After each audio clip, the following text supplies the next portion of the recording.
Good day, everyone. This is Dr. John Ward. I'm the director of the Coalition for Global Hepatitis Elimination, the Task Force for Global Health in Atlanta, Georgia, USA. I'm also an associate editor with the journal Clinical Liver Disease.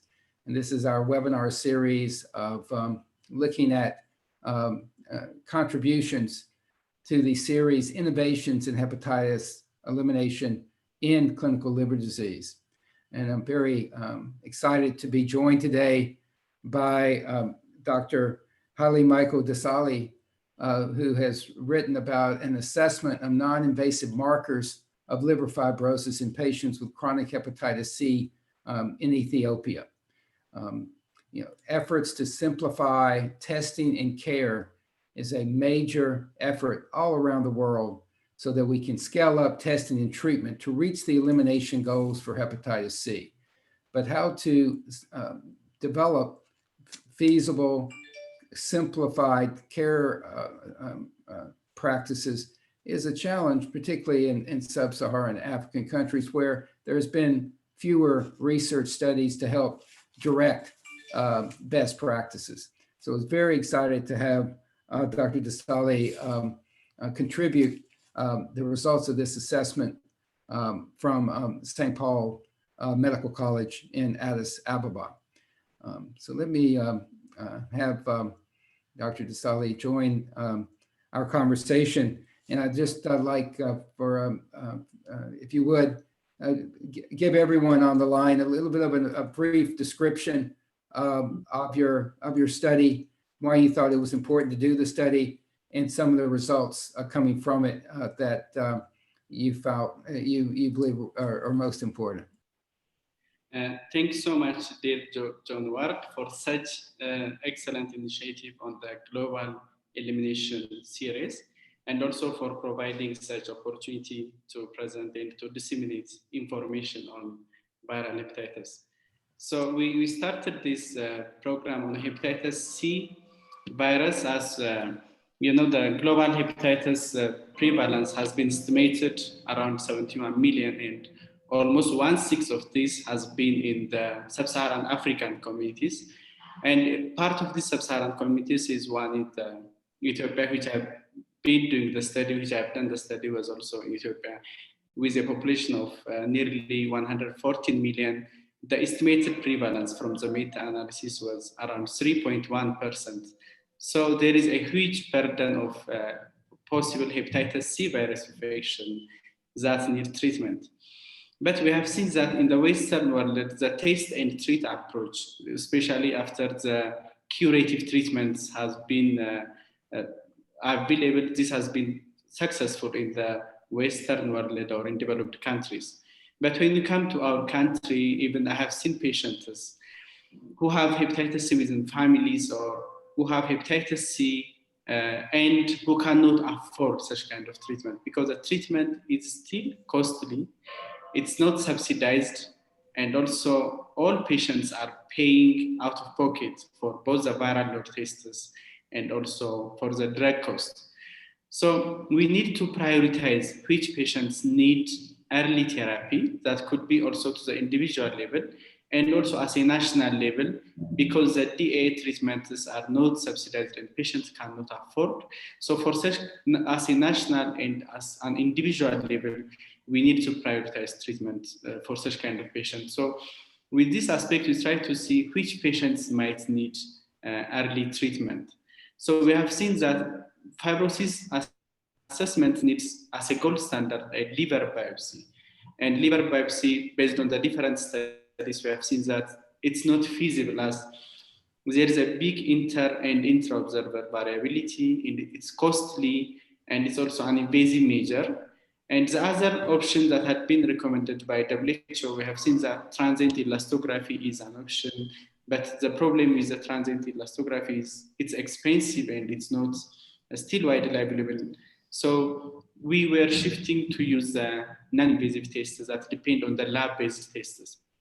So based on the WHO recommendation also, we have tried to validate the APRI, the FIB4 tests, and we tried to assess these tests to the possible gold standard to the transient elastography, and thereby we can recommend which patients could actually need early treatment, that which patient could have a moderate or severe fibrosis or cirrhosis, so that they need early treatment, and also to avoid the further complications of decompensation and cancer.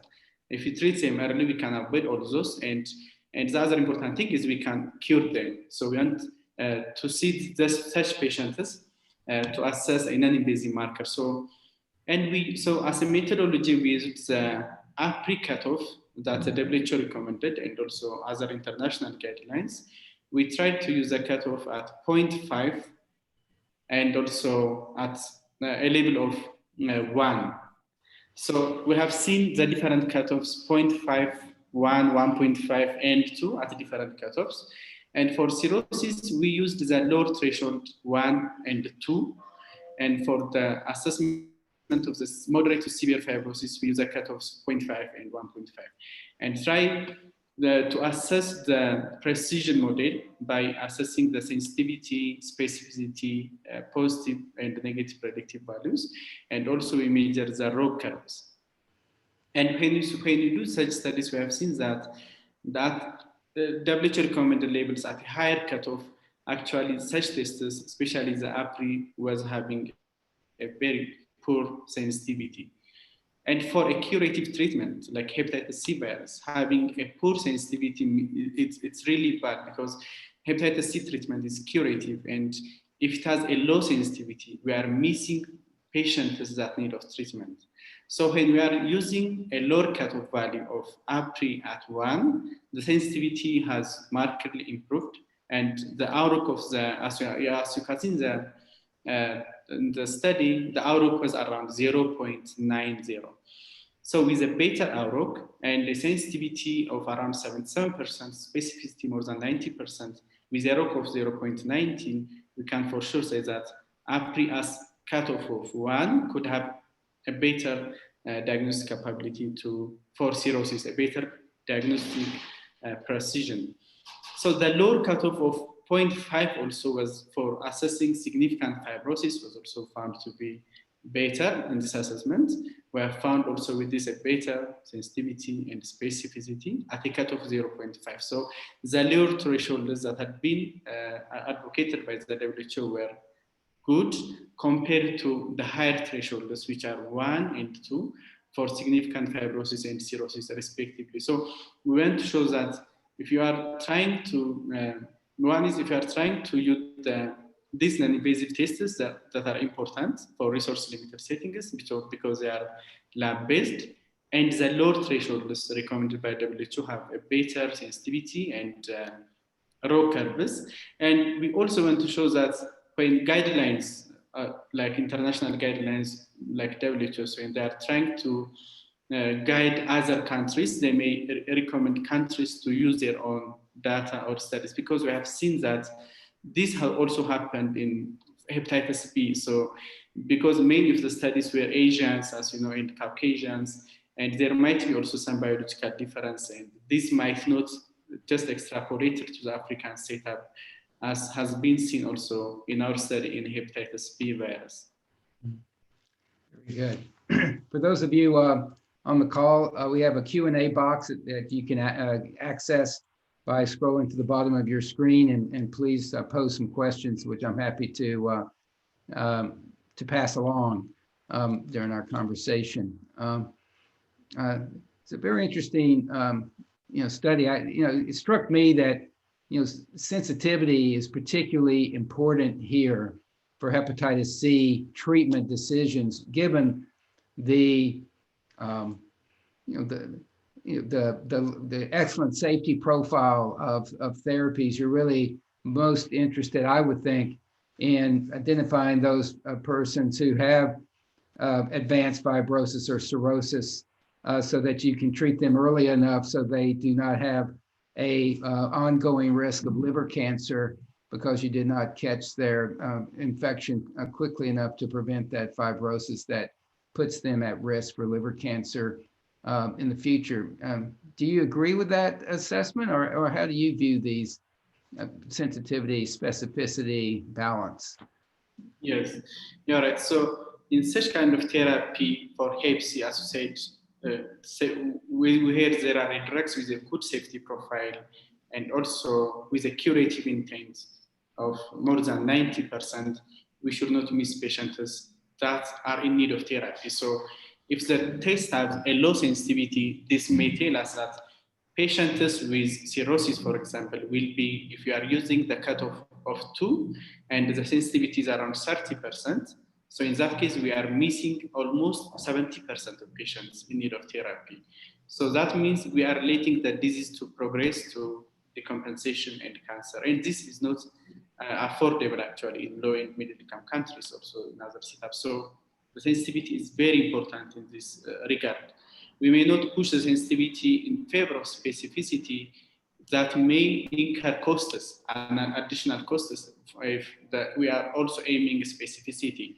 So we need to have a balance of these two, sensitivity and specificity.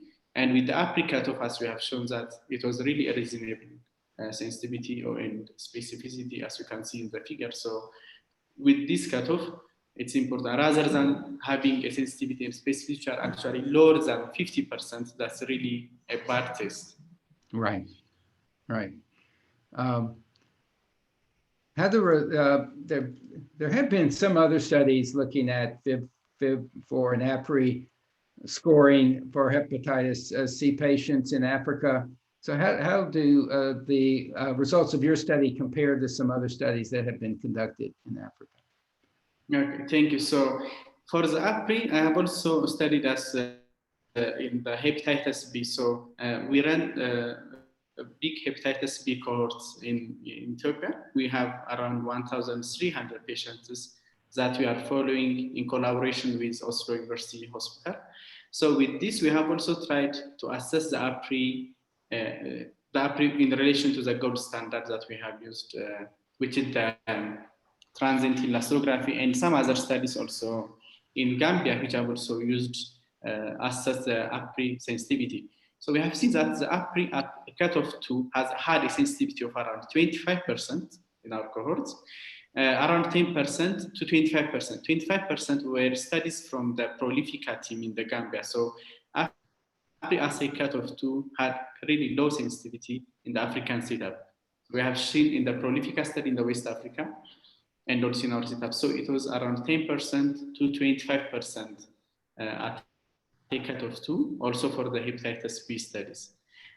And for the hepatitis C studies, we haven't seen much studies going on in sub-Saharan Africa. So with this, I recommend actually to have, like we are doing in the hepatitis B, to have a pooled data to collect our studies on hepatitis C, those who have similar data like APRI or transient elastography. So we can have a large pooled data so that we can assess the APRI cutoff for the African setup. So if you are having a large scale study or a collaborative study, we can probably have a good, better sensitivity with a large sample size, and better representativeness can be found from other collaborative studies.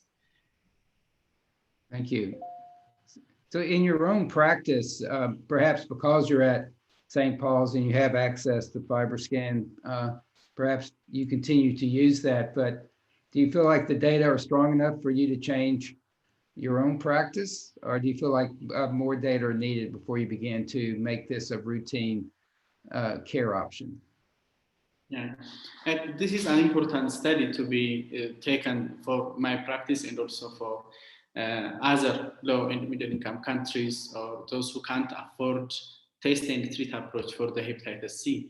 So I have seen that patients with cirrhosis usually they are diagnosed late, either clinically when they have decompensation or when they have ascites. But this APRI as a cutoff 1 can show us patients with compensated cirrhosis without clinical significant ascites or other markers that we see in patients with decompensation. So it can triage, it can tailor us to find patients as early as possible. So I'm actually doing in my practice, I'm looking at APRI at this cutoff.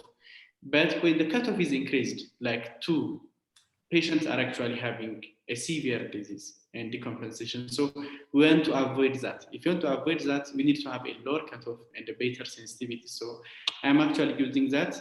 And as you said, I recommend actually if you do further large scale studies, but it's still one point to consider also for the national guidelines. Mm-hmm.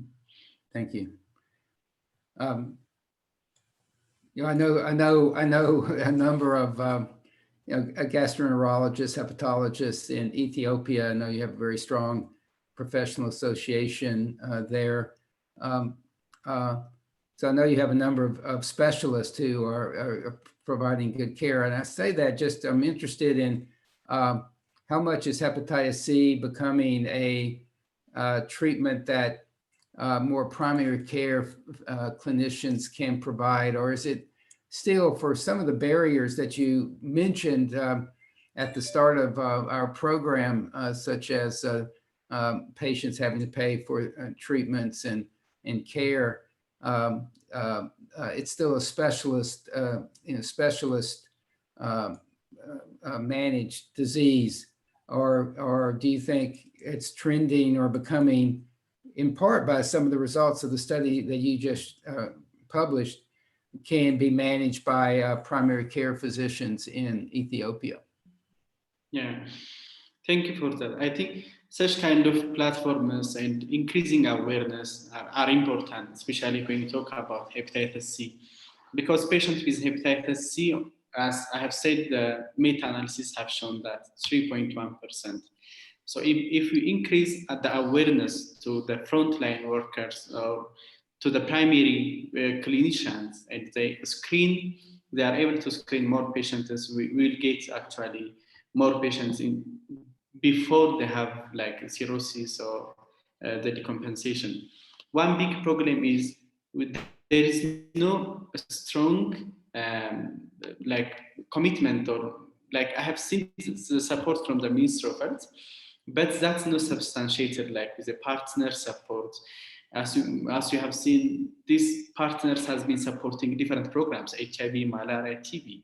And the same occurs like in other countries. They don't have such support in viral hepatitis B and hepatitis C. So they are trying by themselves to mobilize the associations, as you said, and other physicians, so that they can increase the diagnostic capabilities or the awareness and then treatment program. So it's not still getting the high attention. No strong partner support has been also found in viral hepatitis program. So awareness program, frontline physicians, and also increasing awareness, testing or increasing screening capacities is very important things to do. So the Ministry of Health has tried now, like there is a guideline in 2015. There is also a need to change the guideline now in 2020. Now they are also doing that. But such kind of supporters are very important to increase the awareness and to scale up the treatment programs, like we have seen in the successful programs of HIV, malaria, and tuberculosis. Mm-hmm. Yeah, we've had some discussions as a coalition with the Ministry of Health in Ethiopia about how we can help bring those partners together, because you do have a new plan, I believe, for hepatitis, and it would really be it's a great opportunity to see what we can do more around hepatitis with the new plan. And I do sense that there's more recognition that more needs to be done in Ethiopia because of the size of the problem. And we would really like to do our part to see how we could bring some more resources and capability and to your efforts to scale up testing and treatment that you're speaking of. Yeah. Do you have some, are there other examples of programs that have scaled up effectively in Ethiopia? You mentioned HIV and TB. Are those kinds of examples of programs that are going well in Ethiopia? Yeah, such programs are going well in Ethiopia. Actually, there are partner support. As you know, the HIV programs, the diagnostic capabilities are also the same platforms that can be used for viral hepatitis, but we have these machines which are used for the HIV programs, but not for the viral hepatitis because there are no support or change of reagents. But still, there are these diagnostic capabilities. So, if, as you know, patients with HIV and hepatitis B can have a free drug therapy because they can get free ART treatment. But if they have non-infected with hepatitis B, they can't get the drug treatment. Still, the same is true now. So the diagnostic capabilities, the machines that are used, and the drugs, especially for Hep, as you see, it is one drug that is used for hepatitis B. It's important to leverage the resources that we have because we couldn't find many. We can use the platforms that have been used for HIV. There are HIV separate programs and also the diagnostic methodologies can be used for the hepatitis programs and also for the diagnostic, for the treatment. So it's really running well in terms of the awareness, medias and everything, and many people are aware of the hepatitis.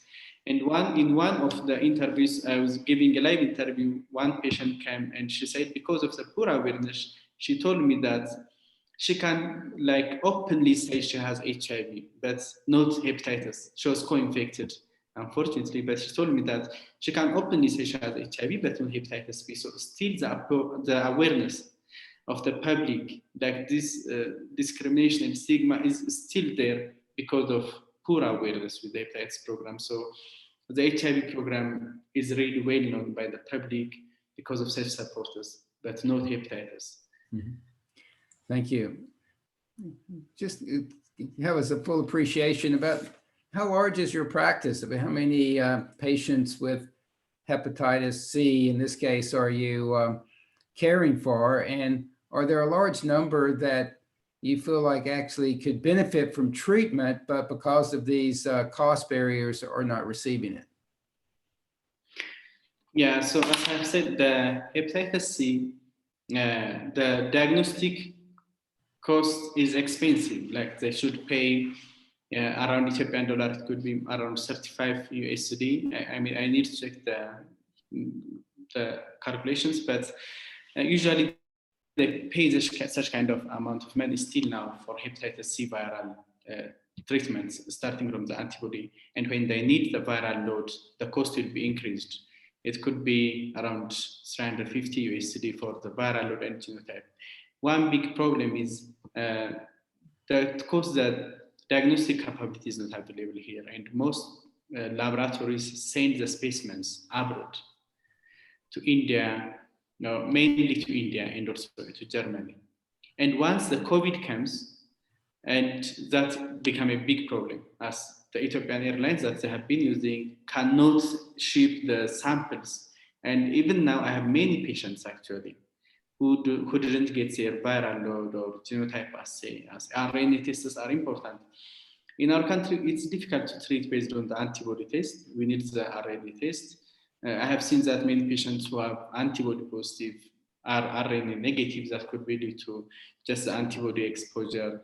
And we need to know the RNA tests to treat them. So the RNA tests currently, because of the COVID, are also not available. And the viral load machines that are being used for the HI programs now are also occupied to some extent by the SARS-CoV-2 test for this COVID-19.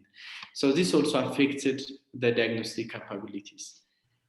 The other problem is also screening is also affected, especially when the COVID started. Probably you have such a kind of talk, what COVID affects hepatitis. I know that you are doing some study, but I have seen that patients with, after COVID started, patients were not coming initially to our care, and screening capacity for hepatitis C was decreased. Actually now, after a lot of time, now we see patients with complications. Now, they don't come with early features of Hep C, but with complications, with upper GI bleeding, or with decompensation, or with cancer. So we have a couple of patients, many patients on treatment with hepatitis C virus. In St. Paul, we have also, which has been considered one of the largest cohort of hepatitis B program. We have a plan to scale up this treatment program of the viral hepatitis B to other regions to other regions of the country. And also hepatitis C, one big problem, as I've said, is the drug cost and the lab. So I have patients who benefit when there is a drug validation test. They may get a free test and they may need to pay for their money, or when you get a free drug funding or support, so they may need to pay for their lab costs. This is how we are trying to treat patients, but still based on the population size and the prevalence, we have still many patients in need of treatment. Those who can't afford, we are just following them. As I've said, I try to measure the APRI score of these patients, and we'll try to notify them. We'll try to find support for these patients. Thank you. I want to thank you. As a public health physician for 35 years, I just want to thank you as a practicing physician of looking beyond your clinic and recognizing how we all have to work to pull together and really develop a coalition, as you mentioned, so that we can have a bigger health impact than we can individually. I've always greatly valued my relationships with hepatologists and professional associations like AASLD, because you really need that connection between public health prevention and clinical practice to really have a big impact. And I just want to thank you for this study and for really filling this role for Ethiopia. And I really hope that I have an opportunity to work with you through the coalition as we seek out ways that we can work with the Ministry of Health in Ethiopia to make hepatitis elimination a reality for the country. Yeah, thanks so much. We'd like to collaborate with your efforts. Thank you so much. Thank you again for joining us today. I appreciate your article again. Please I encourage everyone to go and read that and forward any more comments to Dr. Desalegn in Addis. Thank you again. Thanks Have a great so much. day. Bye-bye. Thank you.